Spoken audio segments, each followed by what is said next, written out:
It's a show that doesn't end. Yes, it goes on and on, my friends. Welcome back. Corked Stats, fastest freaking show in NFL. Absolutely anywhere but your freaking boy, yo.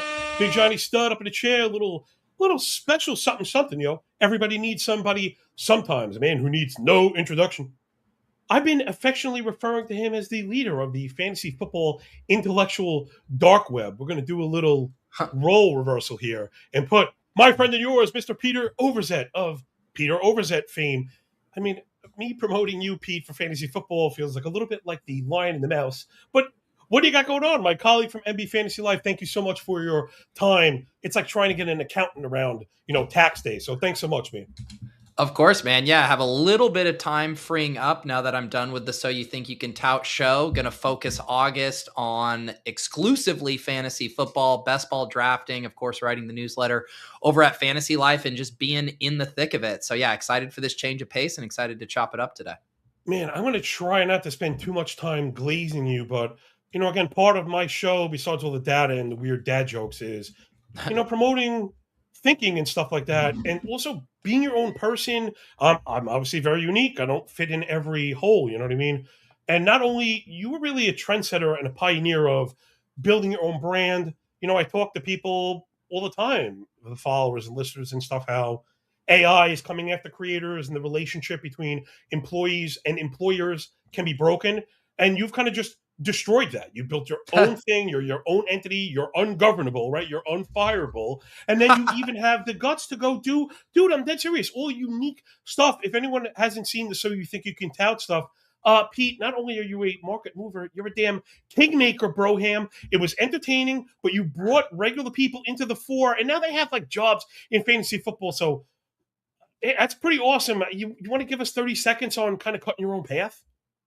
Yeah, man. No, yeah, the fallout from the show has been awesome. If people aren't familiar, 135 people applied to be the next great fantasy tout. And I ran them through essentially 4 months of challenges. There was, tout competition elements. There was reality TV show elements. But ultimately, it was a fantasy football even more because it's like, all right, now it is kind of time to just chill, turn my brain off and draft some teams.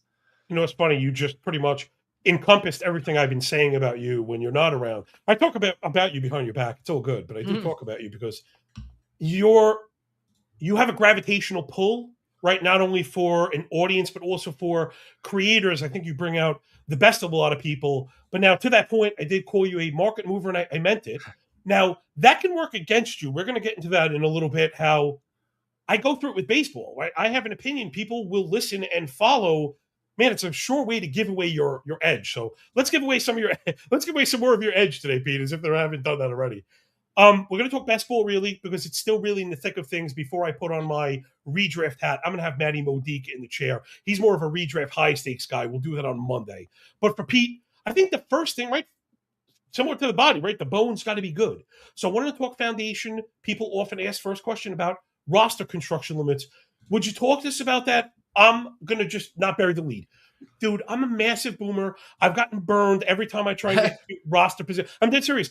I had the Jalen Hurts breakout. He missed like week 12 and 13 that year, and I got bounced from playoffs because I said, ooh, I only need 2 quarterbacks. Now I kind of balance everything. I'm a 3-6-6-3 guy, and guess what? In 20 rounds, 3-7-7-3. So talk to us about balance, how you build it, and how far you push those limits. Some people go 4 running backs. I would never. Talk to us about construction. Yeah, just real quick, your chat is saying they can't hear us. So I can hear you fine. It seems like you can hear me fine, but I did just want to flag that for you there.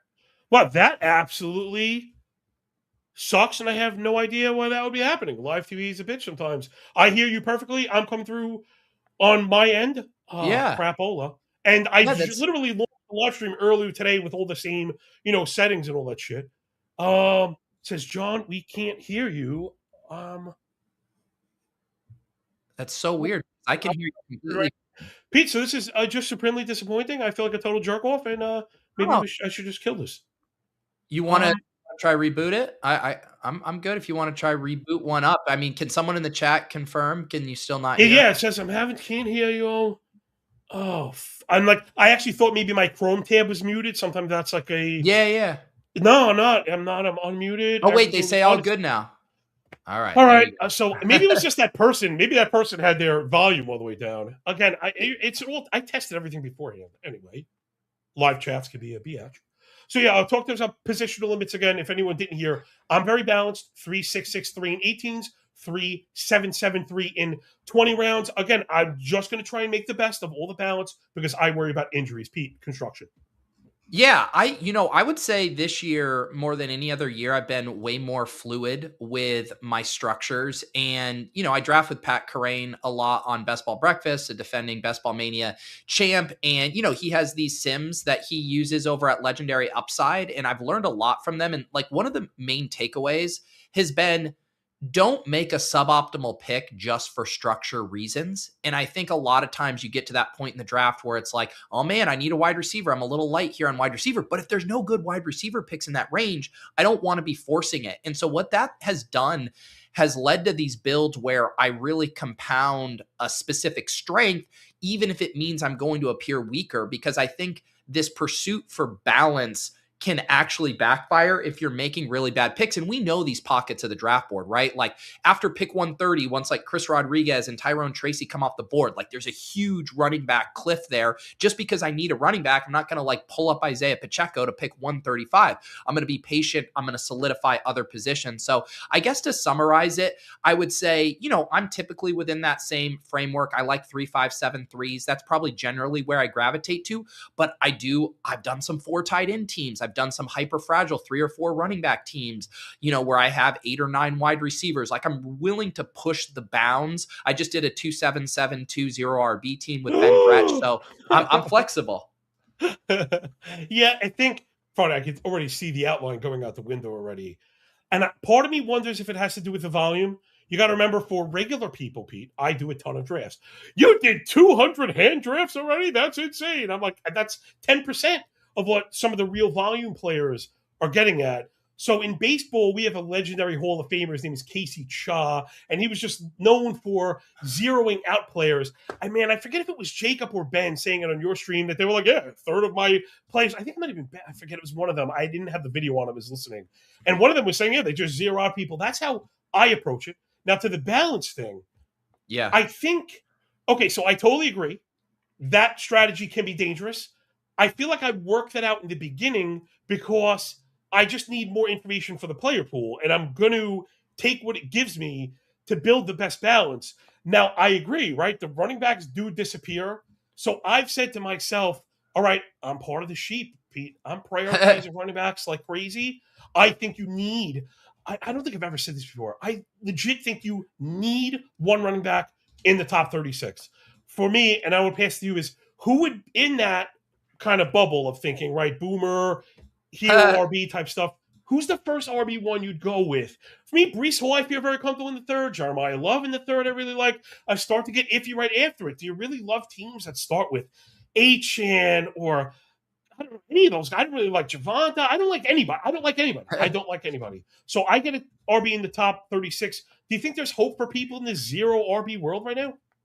It is, I think, one of the toughest years to pull off zero RB that I can remember. I think there's a couple different factors. Obviously, having a pretty uninspired rookie running back class, that's generally what injects a lot of life into the zero RB ecosystem. It's like, man, we have all these intriguing, late round running backs who have, great profiles. You think of even a guy like Tootin last year in Scatabo, and they're able to kind of come out of nowhere, or not come out of nowhere, but being, these interesting prospects where there was the path for them to be relevant.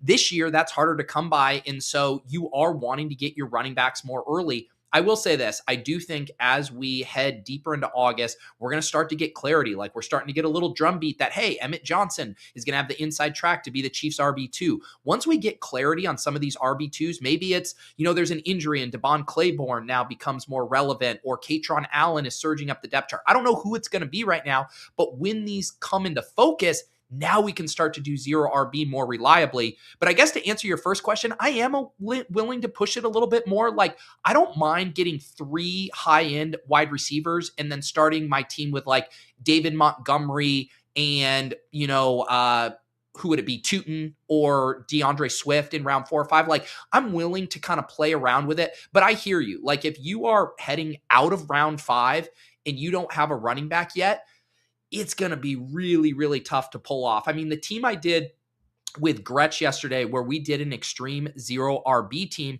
I'll tell you this room and you tell me what you think of it.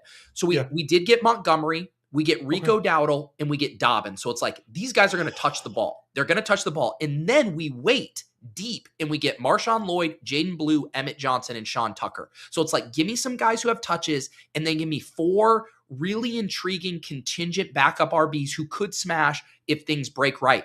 That's about as close as I can get to saying it's viable this year. It's uncomfortable, but I think it's possible. Yeah, I mean, I'm not going to pretend to know the future, but that would be pretty scary. Is that a best ball team? Or is that a redraft team? That's a best ball mania team. See, yeah. Those are guys you're missing me on, and it's not you, it's me. It's not you, it's me, right? Famously said, the Dobbins thing, I just don't see him lasting. I'm terrified of injuries. I'm not sharing any of the injury optimism that everyone has. You know, Charbonnet, I'm way off Charbonnet. Are you kidding me? Guy got hurt in the playoffs. We're expecting him to come back at full speed. Like, I just don't buy it, and there's a lot of that. You mentioned Scatabo. Now, I've been getting to where if he's my RB1 in a late, kind of wait, but he's really a mid-4th rounder at this point. That's hardly kind of waiting for 0 RB. It's been really, really tough. Now, I'm going to try and tie a few of these ideas into the last article I just put out at Matthew Berry Fantasy Life. Check it out, people. It's 100% free. Man, it's weird for us, Pete, to do content for the normies, right? Because we're so hand in the dirt, bro. Your shoulders are in the dirt. You're digging so freaking deep.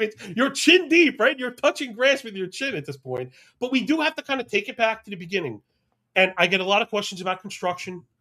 And I'm wondering if this is overly sheepish because the way the public is treating it, the way ADP is treating it, and what I did was chart, not with names, just with little emojis, where every QB is going on the draft board, where every RB is going on the draft board, where every wide receiver and tight end is going.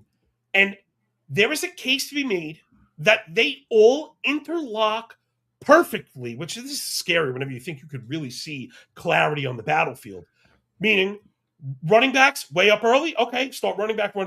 After that, it's wide receivers. Everybody's in love with the 3rd, 4th, and 5th round wideouts. Why wouldn't you be? 1, 2, 3 wideouts. Then quarterbacks are being pushed back late. I can get Drake May in the 6th. I love this, man. Are you kidding me? Brock Purdy is if you really wait. Jackson Dart, you can get 2. You can get Purdy and Dart, circle back, get a wide receiver, and then get late tight ends. Could be Dalton Kincaid, excellent on a per route basis. I like Isaiah Likely.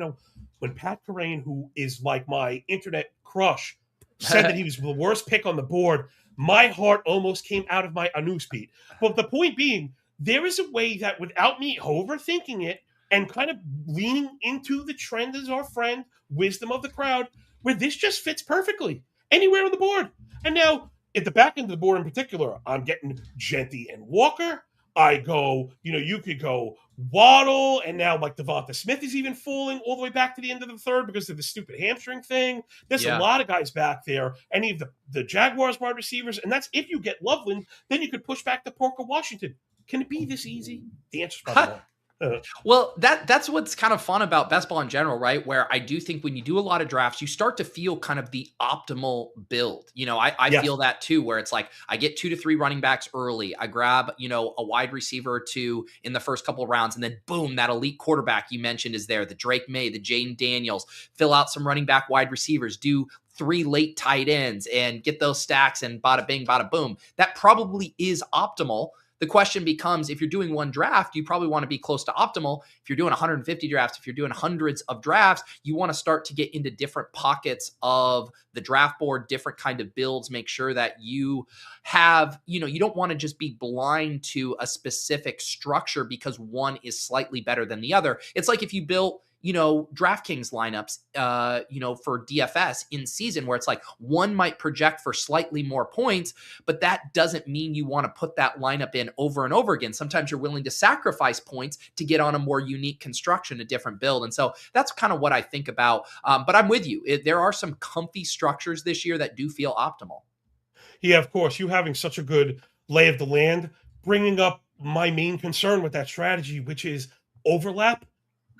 I'm here like, there's a field of 1 million teams, and I'm in line with all of them. Hello, what does that mean? There's probably teams that have my exact 5 or 6 first round. So even if you smash those couple optimal picks, which unlike fantasy baseball, where there was a historic season for Aaron Judge, whether or not you follow baseball at all, Pete, 2 or 3 years ago, he was like a third-round pick. He finishes the top overall player. He had a terrible advance rate in fantasy across the board. That one player doesn't really move the needle, but also it spoke to improper build techniques of those people. It's really kind of interesting. Where in fantasy football, if you have that unique situation, you're probably headed for the playoffs, but not guaranteed to win it all. Last thing, something I learned from you when you were talking about battle royals, which I love. Hopefully in season we can connect on this. I love this. I love that. Yeah. And again, you're talking about the scroll down. Maybe we'll get to that in best ball also, where that one player that's unique, when it hits, sets you apart from the field. And I remember what you said that stuck to me, man, was it's not about like the total score and what, like when you win. It's about what you win when you win. I didn't put that as eloquently as you did, but it's similar to the projection thing that you just mentioned. The optimal is up by a half a point. So everybody jams it, when meanwhile you weren't accounting for the variance of being unique, lesser owned players that could carry you to the finish line. So actually, you know what? Since we're there, not to skip to the very end, but how important do you think it is to have one or two really like unique players? I've got some Malik Benson. There's some Caleb Douglas, guys that are not really getting drafted. What about scroll down stuff? Do you think it's important this year? You know, I think it's a little less important in best ball just because when we draft 18 rounds, we know the quality of the player starts to become, less and less as we move down the draft board. So even we know, right? Like when you're clicking a player in round 17, round 18, or if you're on DraftKings 19 and 20, I mean, you're really taking a leap of faith. These guys that could be zeros, these could be tight ends who might run only 30% of, the snaps out there. And so the further you go down, the more conjecture there is. But I will say this is how I think about low-owned plays. The contests like Best Ball Mania that are open for the entire draft season, say we get a guy who comes out of nowhere, let's use my Damon Claiborne example. He's not getting drafted in a lot of drafts. Let's say there was an injury to Jordan Mason, Aaron Jones. All of a sudden, you have Damon Claiborne shoot up, right? Now he's going in round 13, 14. He still has the low draft percentage because he wasn't getting drafted for the majority of the season. So to me, he becomes an even better version than all the other 14th round picks, because those other 14th round picks have been getting drafted all summer. They're 100% drafted. But in this example, Damon Claiborne, even if he gets drafted from here on out, he's going to have a cap on his ownership because of how many drafts were done without him. And those are the spots to really exploit. And I think some people get caught on CLV and being like, well, some people got him in the 18th round, so I can't take him in the 14th. It's like, one, that's not that meaningful of a jump in the grand scheme of things. And two, his draft percentage is going to be low and just not represented on as many field lineups, which makes him more of a target. I actually found it interesting that you said that, because one of the things that the FFIDW, has been really pushing, and that I've been trying to learn, again, it's funny when we talk about you guys, this is not like, oh, look at these guys. These are the smartest people.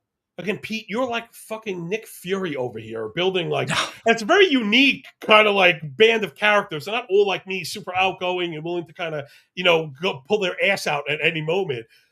Really kind of guys you might see as like introverted, although I was DMing him before, I was begging Sam to come on. Sam's internet troll heel turn is glorious. It is glorious. Yeah. Sam Sherman is out there like vague tweeting things every day. Oh man, he is the best. And it's so funny, man. I kind of love that stuff. But similar to what I mentioned before, there's been a lot of this talk of don't take zeros. Sounds intuitive, but it sounds like the data is really bearing it out, right? Don't take zeros, don't take zeros.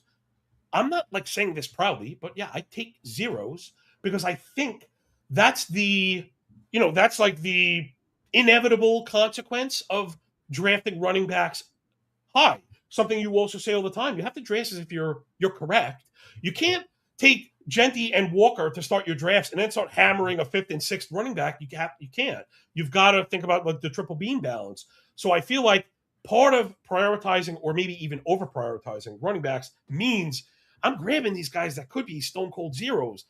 But in a world where if we're right, they're zeros, but they're meaningless zeros because my starters filled it in. So I think that's one of the big spots where there's like a real disparity or difference between my line of thinking. And I'm not trying to eat zeros, but I think the players that are getting drafted, that the Sims are now loving, are these like dude, they're like fat tight ends. They're guys that like catch and fall tight ends. And Yeah. I want second option tight ends. I want shoulder shaking in the clear tight ends rather than like, I don't know, you don't need me. That's whatever. Schultz and Yeah. Hunter Henry. I just don't really like those guys. So could you speak to that balance? Because what I think is happening is the health of running backs is telling everybody those guys are zeros. Maybe they're not going to be zeros. What if all the early running backs get hurt? Those guys were late, Yep. and all of a sudden the key was having Damon Claiborne, having Katron Allen or whatever. Yeah, and I think with everything with best ball, it is that balancing act, right? You're really trying to accomplish two pretty different objectives. Getting out of a pod with 11 other league mates weeks 1 through 13, weeks 1 through 14 is much different than winning a 600-person tournament in week 17, where you do need the variance and you need those guys coming out of nowhere and the stacks and all of that. And so I am trying to, like in your example with the tight ends, I am often trying to accomplish those two different things. Like I'll take a Schultz and a Jawan Johnson being like, hey, these guys will get me the base level of points, keep me in the mix, allow me to get out of it. But to your point, when I get to week 15, 16, 17, and I'm needing to beat these other juggernaut teams, I want an upside piece there. Give me George Kittle, give me Kenyon Sadiq, give me a flyer on Stowers, someone who can come out of nowhere and legitimately has the talent profile to be a Harold Fannin, a rookie year Sam Laporta, the breakout bet that can help you win a tournament. So it does like go back to that. But if you over index on that and you have too many Stowers, Sadiqs, Kittles, your team might not make it out of the regular season pod and you can't even realize the late season hammer play. So it really is a balancing act. All right, cool. To all those points, and to get back to the outline, quickly your position on the elite onesies. So let's talk Brock Bauer, right? We just had tight ends on the front of our brain. So if you go Bauer, right, in a world you go Bauer, and I think that there is totally a world for him. Again, there's the separation argument from the field, but again, he could be a unicorn. Where should we be taking our next tight end? And do you think it's okay to clip it at 2, or do you think you need 3?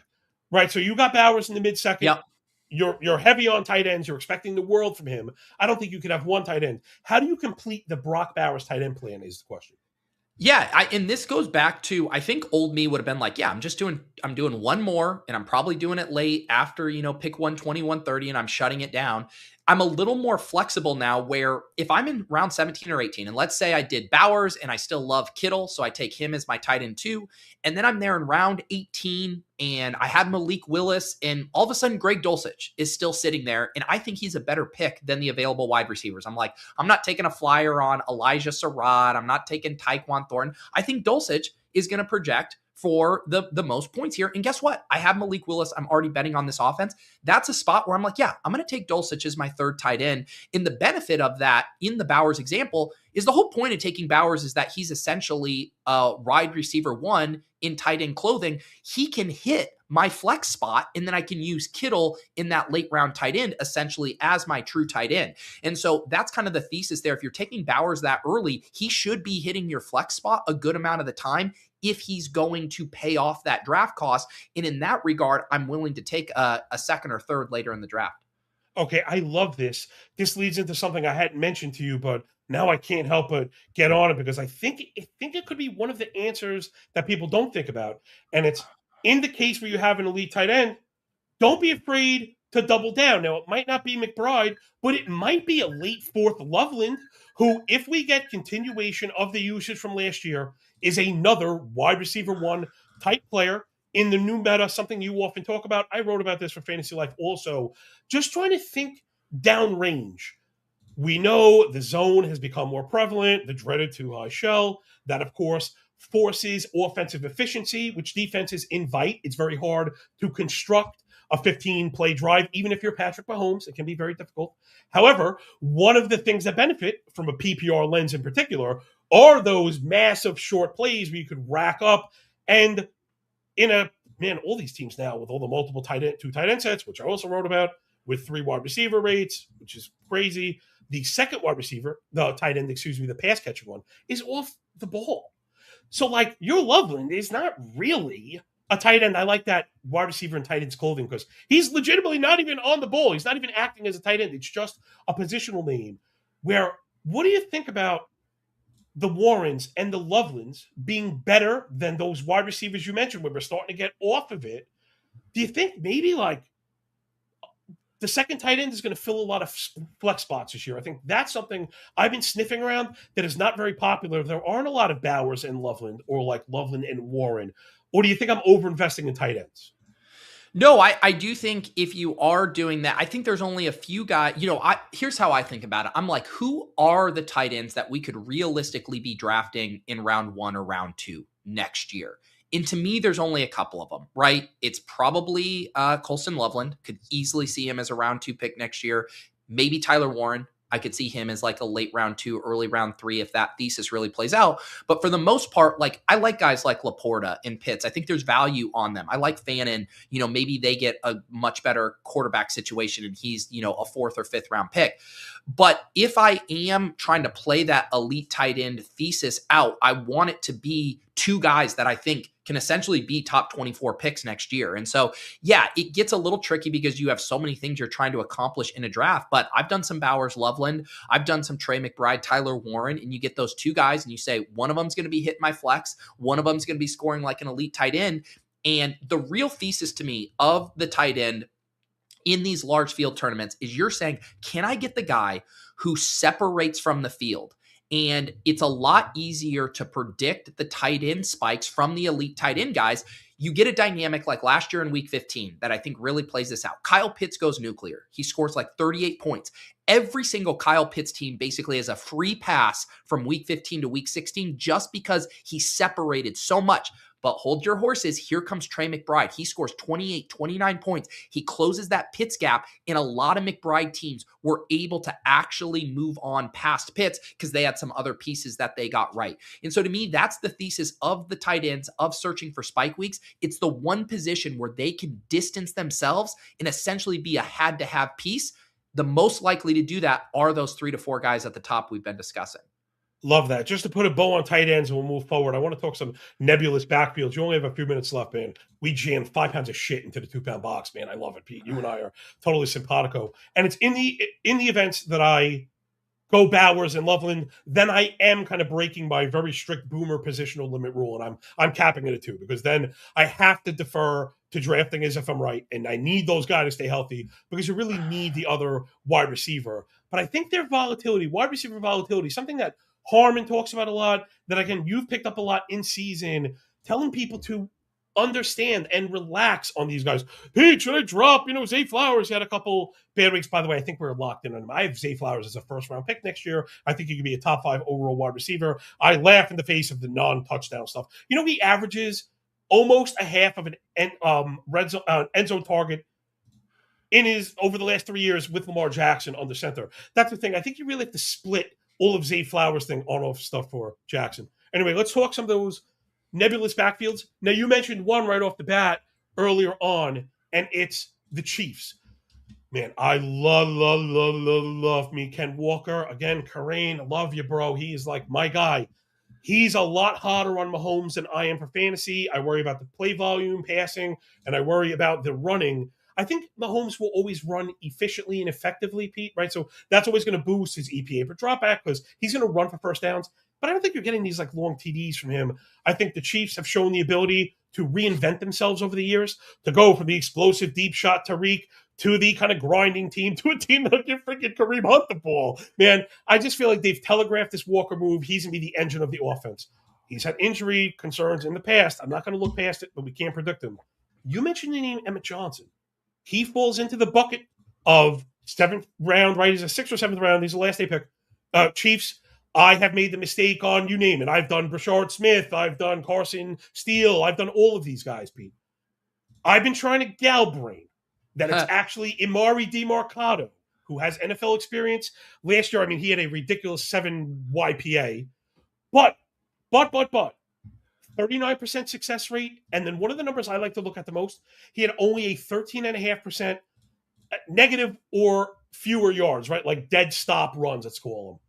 That's really good. A guy like Saquon Barkley has nearly double that. Even Walker is known to dance a little bit and get that.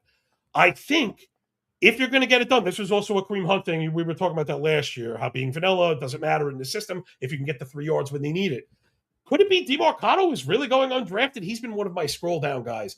Or taken away on Emmett Johnson that I'm getting a little worried about just because I have welts on my ass to prove where a 7th-round Chiefs back could get you. Yeah, no, for sure. The Chiefs often, slow play their rookies. I mean, outside of Clyde Edwards-Helaire and I guess Rashee Rice, for the most part, they're pretty cautious. I will say this, like, when I hear Amari DeMarcado, I go to that phrase you mentioned earlier, what do I win when I win? Even if you're right on him being the RB2, I'm just not convinced of his talent profile being someone that can really maximize it. Like in the same way last year, Woody Marks gets this opportunity and he just does not have the juice as a runner and as a talent to really do damage. Like he was a fine pick because he did have that stretch where he was getting 20 carries, but from like a pure fantasy expectation standpoint, he really underwhelmed relative to that opportunity. That would be my fear with DeMarcado. And then the second part, we don't even know for a fact that he's the RB2 right now. And so to me, I'm willing to make bets on RB2s that I don't love the talent if I think they're the clear RB2. Like I do it with Brian Robinson. I do it with Pacheco. I don't love those guys. I don't think they have much juice, but I feel really confident they're the RB2. If I'm going to take a leap of faith on an RB2, that might not be the RB2, I want them to be really talented. And that's why I think I lean a little bit more to the rookies there. But to your point, if we get the word, hey, Emmett Johnson's not a factor. DeMarcado's the 2. DeMarcado's the 2. What if Walker gets hurt, though? I didn't frame it properly because I was thinking more Johnson is the RB2 no matter what, and I don't think he might come out of that role. I think he's the pass catching back. I'm saying if we lose Walker, who I'm taking in the first, I don't want to lose that Chiefs running back draft capital. I don't want to lose that situation. I mean, and I could pair it in the very last round, even in the 20th round with a DeMarcado. I just want the touchdowns in Kansas City. Maybe I didn't do a good job framing it, but yeah, you're making me worried that we don't know the answer. Yeah, that's the hardest thing for me is just like, be patient. I don't have to get fancy with those picks. And then the second we get that information, all right, green light, go, hammer this guy down the stretch. But I just feel like the prize to me doesn't seem worth the risk of taking a 0 at this juncture of the draft season. Okay, now how about Miami really quick? The answer to this has got to be worth something because they're not being drafted at all. Again, it's very kind of vague here in Miami. Again, we're expecting not a lot of, points in general, maybe even fewer rushing touchdowns. I'm a little bit worried about Devin Achane. That's another story for another day. You've got Ollie Gordon, the bigger back, Jalen Wright with the better draft capital. Gordon was a 6th, Wright was a 4th. The stat I had here, Gordon led all Miami running backs, including Achane, with goal line carries. Pete, I don't know if you knew that. It was actually tied. He had 6. So should we be drafting Ollie Gordon at least in the 20-round formats, thinking maybe even steal some work from a floundering Miami team late in the year, right? How many touches are we expecting from Achane if the season's a wash? Yeah, I mean, Achane's a really interesting one. I think my thought with Gordon would be, again, I think he is draftable as the RB2. I think any clear RB2 is draftable. The risk is just like, if things implode, like if Achane is out, that offense is going to shit. Like completely, what's the goal line expectation? A guy like Ollie Gordon, who profiles a little bit more as a 2-down plotter, he would have to basically get there on pure volume. And if they're behind and trailing in games and he's not catching balls, like where is it? But again, I'm not gonna quibble at a round 18, round 20 backup running back. I think all of those guys have value. It's just, again, if you get Ollie Gordon in the offense, it means things have gone horribly, horribly wrong for the Dolphins. Yeah, see, to me, that's a little bit different than the Chiefs example where, gosh, Pete, I'd probably rather have, Johnson and DeMarcado in the 19th and 20th. And I don't normally take 3 backs in the same team, but at least you're getting exposed to the Chiefs who might score 30 points multiple weeks in a row.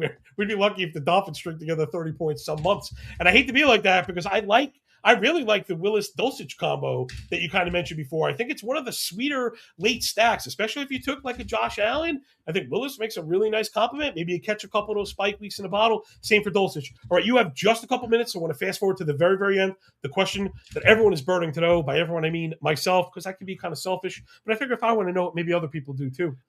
Is there anything you've changed your mind on this draft season that maybe surprised you, even if it didn't surprise you? Does it you've kind of come around on? Because I think for people like you who are so well researched and you're so open minded, right? So it's like, oh, Pete doesn't change his mind. What do you change his mind on? You change your mind all the time because in the face of good data, you're open-minded. So is there anything maybe you didn't expect to come around on?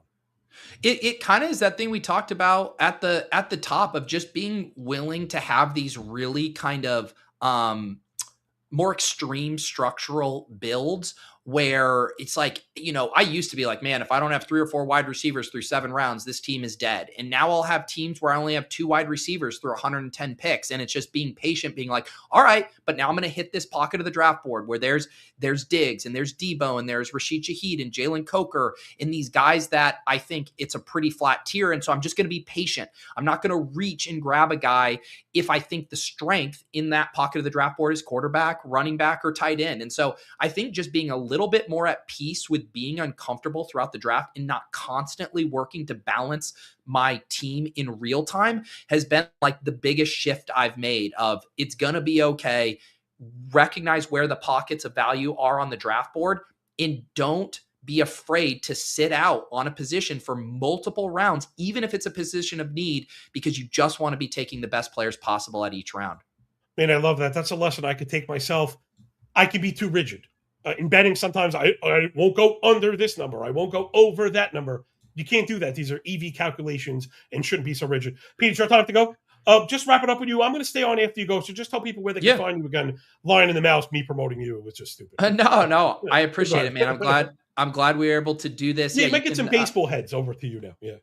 There you go. Hey, I'll take it.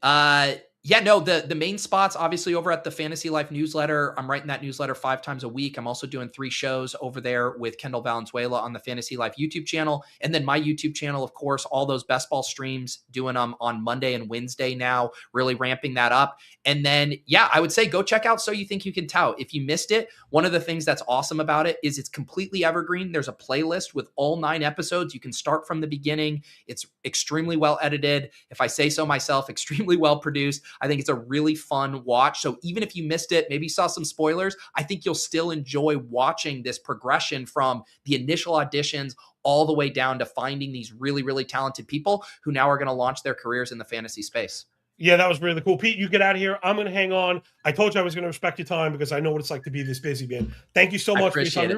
Dude, you're a goat in the space. I forgot to mention my favorite part about you. You're a doting father, man.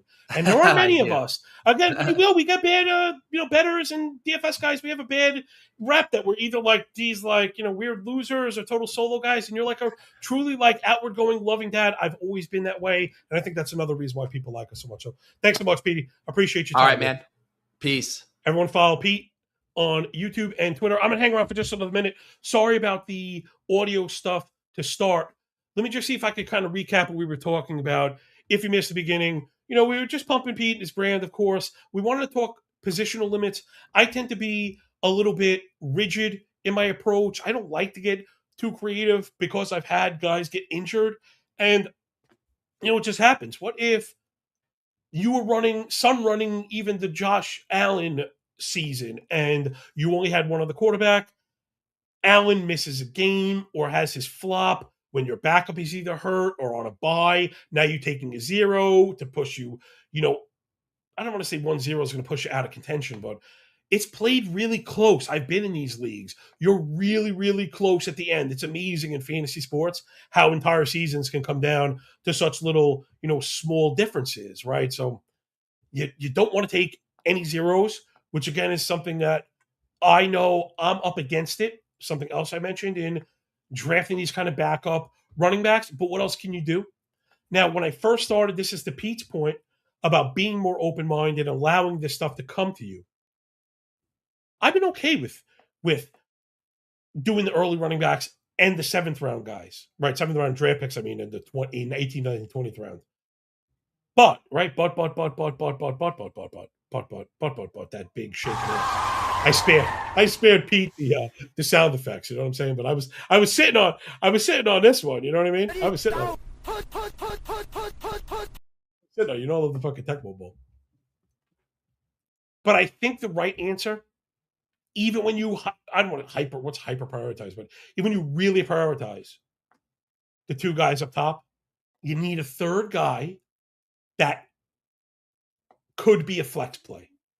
And this is what I was saying to him, that, I go in thinking balance.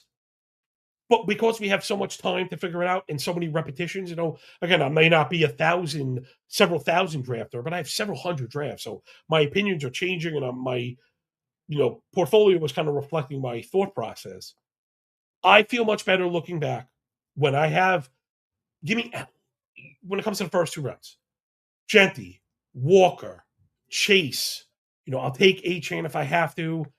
I'm not really the biggest Hampton guy. I'm not the biggest Barkley guy. I will take Taylor because Daniel Jones is healthy. I'm not the biggest Derrick Henry guy. Again, I scratch and zero out tons and tons and tons of players that just don't meet my parameters. There are guys I'm not going to root for. There are teams I don't think are going to be good. Now, I could be wrong, but this is like a Chess Liam thing. I'm going to try and get him on. I don't know if he's down or not. You should check out his stream. Also, Liam's super fucking sharp, but he also doesn't care to go up against like known smart people. And because he understands, you're not saying, look at these idiots. You're not saying that at all. It's never that. It's just, I think your influence on a fluid market has kind of overdone it. And I think I could try and fill the gap in the middle. So to those teams where I take the running backs up front, I just want a third guy that I think could flex out. Come back around pick 90 to 100. Get Jonathan Brooks, maybe Blake Corum, Rachaad White, who I'm kind of full off of. The Bill Krosky-Merritt stuff is starting to build up. And we never thought Rachaad White was really explosive. I thought his job was secure because of his abilities to pass protect and work in a pass game. Now, that may work itself out. But as I'm getting doubts, I'd rather have Corum, right? We know he's splitting, but he could outplay Kyron. In the event of an injury, he's like a fucking smash, like top 10 RB. You're never going to say that about Rachaad White. If something happens to Merritt, you're going to just see Katron Allen. So I want to keep that calculus in. Where Brooks, I think, also kind of checks that box. I've been having people challenge my priors about hoping, like, what's the wish cast season on Brooks look like? We want to say it's everything, but are they realistically going to give this guy 300 touches? Probably not. We're entering an age where efficient running backs can do more with less. So maybe there's something there. If Chuba goes down, you would think Brooks is definitely at least an RB1 projected. So I think he fits better maybe than White. But yeah, having a third piece feels fine. And then I'll go back at the end and scoop up crap. You know what I mean? Whatever I can find. As far as wideouts go, again, I mentioned the variance. So I don't think, and I love Zay Flowers, but I don't think there's this big difference between Waddle going fifth and Igbuka going third. I like Igbuka. I like McConkey. I like all those guys, which is why I'm starting to draft running backs in the third. Unless, of course, I'm in the front of the first round. I was talking about this with Jake on Fantasy Football Weekly yesterday. That, it depends where you fall, right? If you're in the first two picks, you should take a running back, Bijan or Gibbs, I think. However, the running backs in the back end of the second you don't really like, you can get them all in the third. Now, when I have one of those guys, I'm also a little more comfortable waiting until the fourth or the fifth and then hitting him twice, maybe. Pairing a Gibbs with a Tootin guy, which I think could have a very high upside and score a lot of points. I mean, you don't necessarily have to get that second running back by the third I was talking about, though I do think Love early in the third is still good. I think Breece Hall early in the third is still good. Those guys kind of fall. And maybe I'd rather have Flowers and Collins to go with Gibbs and then come back to running backs and build it up. So Pete was really preaching a lot of the balance I was talking about. Here I am kind of not necessarily contradicting what I was saying, but it is in a little bit, right? As much as I love the balance, you still want to do what he was saying and get the best players. Draft ballers, right? Draft ballers, period. And let the rest kind of work itself out. But the thing I wanted to highlight about positional scarcity, especially when it comes to all of them, I shouldn't say any, all of them. Quarterbacks, not having a third one terrifies me. Tight ends, not having a third one terrifies me, unless I have, Bowers and Loveland or Loveland and Warren, then I may cut it at 2. Though I honestly find in every draft, there's always one late tight end. I'm like, shit. Dulcich fell. Terrence Ferguson fell. I like T-Ferg, I kind of like Parkinson also. I've been iffy on that. I know Ferg is getting some steam, and I'm afraid he might have blown past where I wanted to go. Okay, J Main. third round running backs, right? It gets hairy because I don't want Javonte. I'm not taking Bucky, though Bucky's kind of fallen a little bit. I'm not really taking those guys. I'm not interested in them. So for me, it's Hall and it's Jeremiah Love.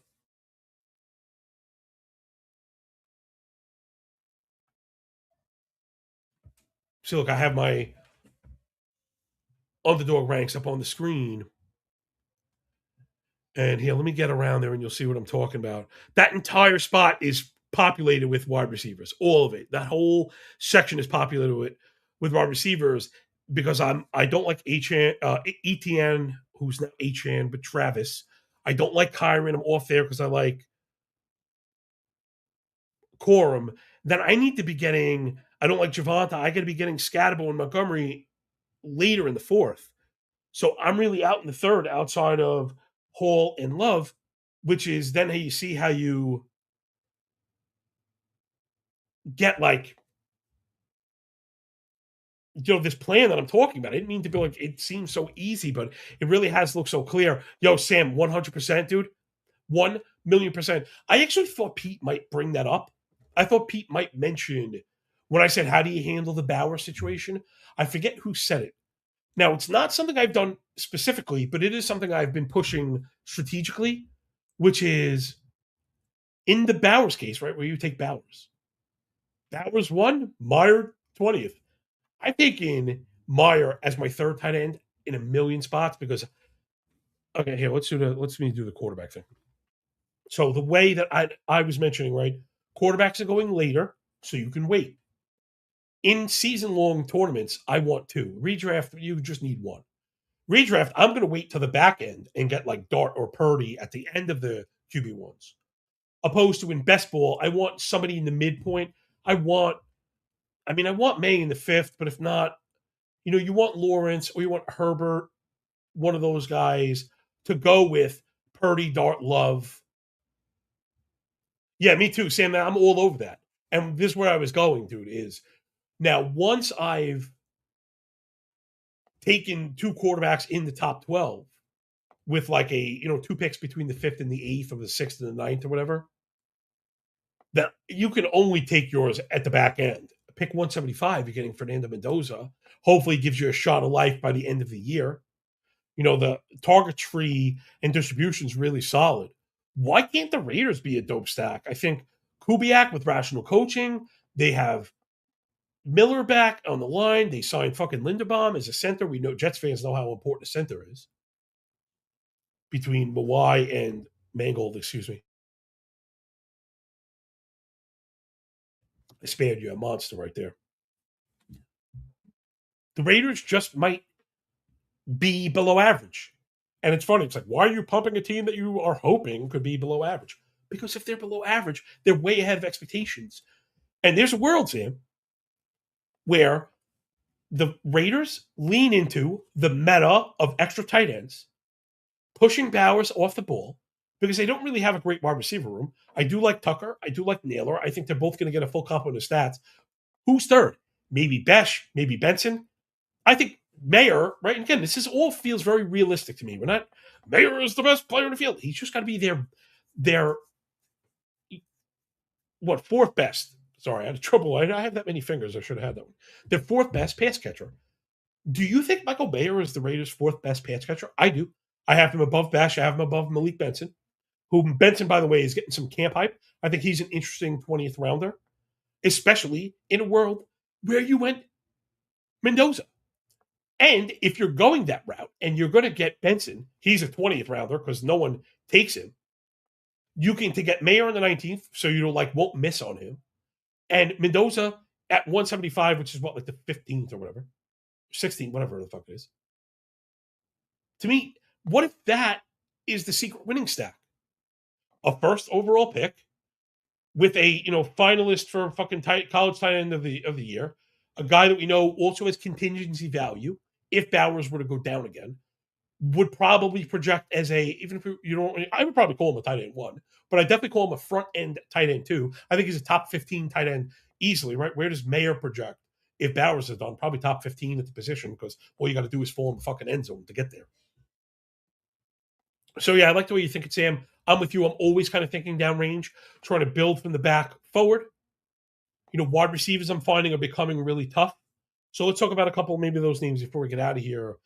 You're grabbing at straws, and to Pete's point, you understand that a lot of these guys are going to be stone cold zeros.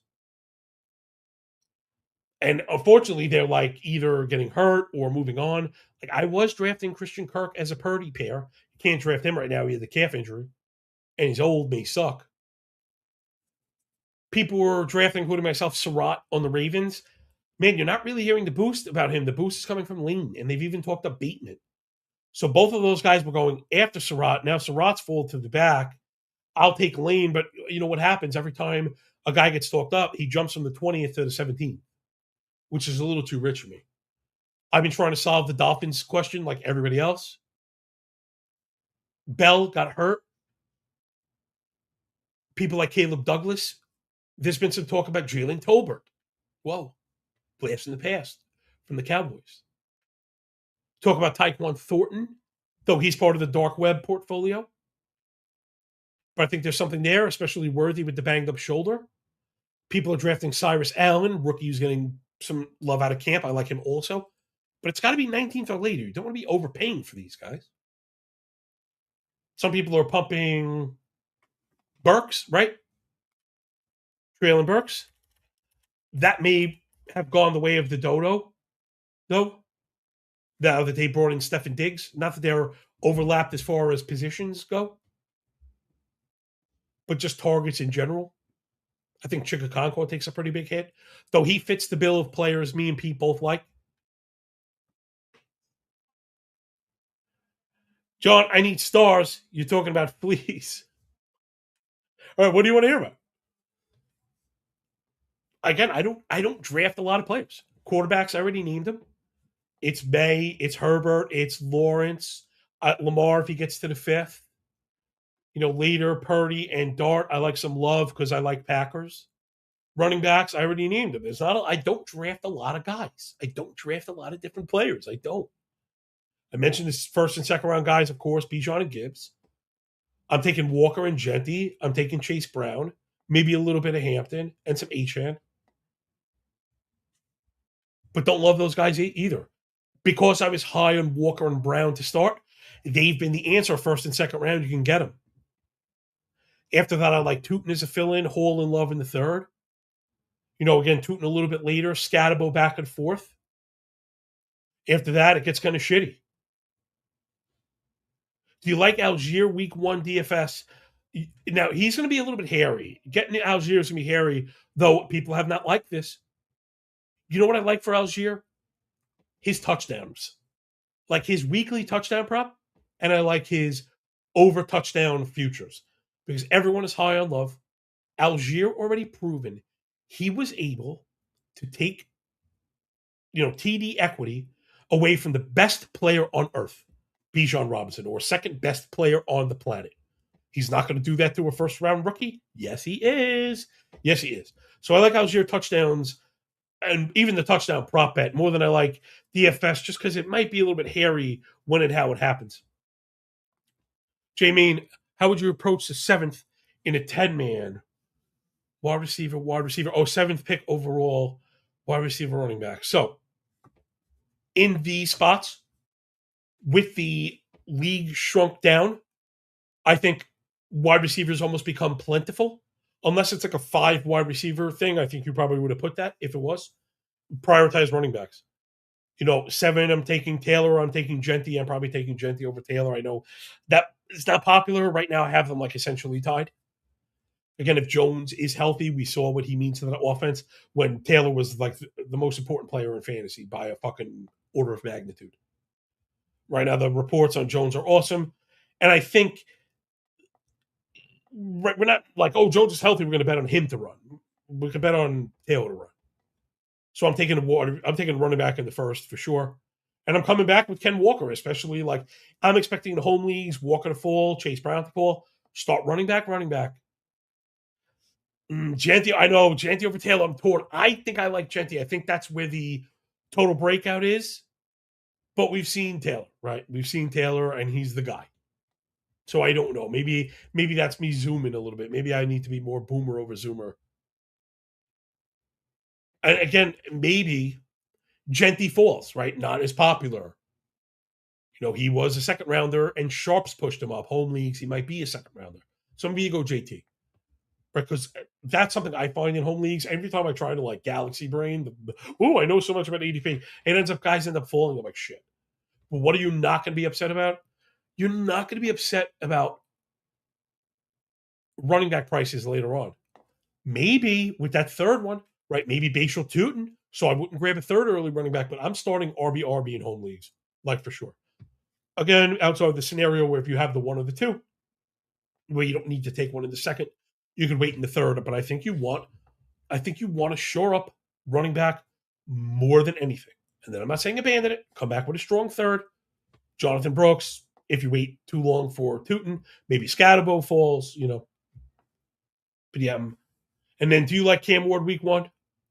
I'm going to put something out there that is not going to be popular at all in any kind of volume-based circles. I'm not sure I have drafted Titans 10 times in fucking 200 drafts. You could probably add up my Carnell Tate and Tony Pollard for 10 total picks. I don't like the Titans. They burned me last year. I don't like what I see from Ward on tape. Way too many mistakes, and I'm terrified of the offensive line. I think it's terrible. I think Tennessee is on track again to have a complete failure. A complete failure where you're not going to be able to protect this guy. He's not really built that way to get away and run like that. And I think it's entirely possible the Titans are just ass again. I could be wrong. Ward takes a step forward. The offensive line is better than I thought. And yeah, they kind of all are values at ADP. Because I do like the Tate value compared to draft capital. I'm not trying to be, as always, right? I'm always trying to be fair. But yeah, my wide receiver portfolio, those guys in the third, fourth, and fifth. And then once I rack 3 of those wideouts, I come back for, let's see where I'm back in the market. I come back in the market, right, you have to like pick 100. I like Dubs. I like Concepcion. I like Jaden Higgins, excuse me. I like Shaheed. Those are guys that I like. I like Diggs again. I'm trying to get myself on Hunter, but that's more when I have Jaguars. I like Stribling, and I like the Nail or Tucker combo. Sam says Spears in best ball for spike weeks and catches. Yeah, again, you bring up a really good point before we get out of here. If you hate the Titans as much as I do, the few running back shares you have should not be Pollard. They should be Spears. Right? If they're getting destroyed and you're getting the pass catching back. So I've been calling these anti-takes, meaning if you have a stand, remember, you could bet against the stand beyond fading it. I'm trying to think of a good one. Shit, I used to have a couple of these anti-takes off the top of my head. Like, I don't like him, so I like him. Right? I'm drafting no Chuba Hubbard because I am drafting Jonathan Brooks. I am taking that. I'm off the first guy. I'm not touching Javonte Williams. So I am drafting a shit ton of, Jaden Blue. I don't know if they overlap as far as workload goes. We'll see. Dallas's defense bottoms out. He could have a nice pass catching role. But I was just trying to think of where those come in. Like, I'm totally off of Aaron Jones because I want Jordan Mason. I don't think they should be going so close. All right, let's get out of here. We're at the hour mark. Appreciate you all. Press the like button, subscribe, and shit like that. Follow Pete. And I love you much, man. Enjoy the games. Enjoy the day. When we're done with the book, enjoy the pay. And remember, when you work this hard, winning feels a lot less.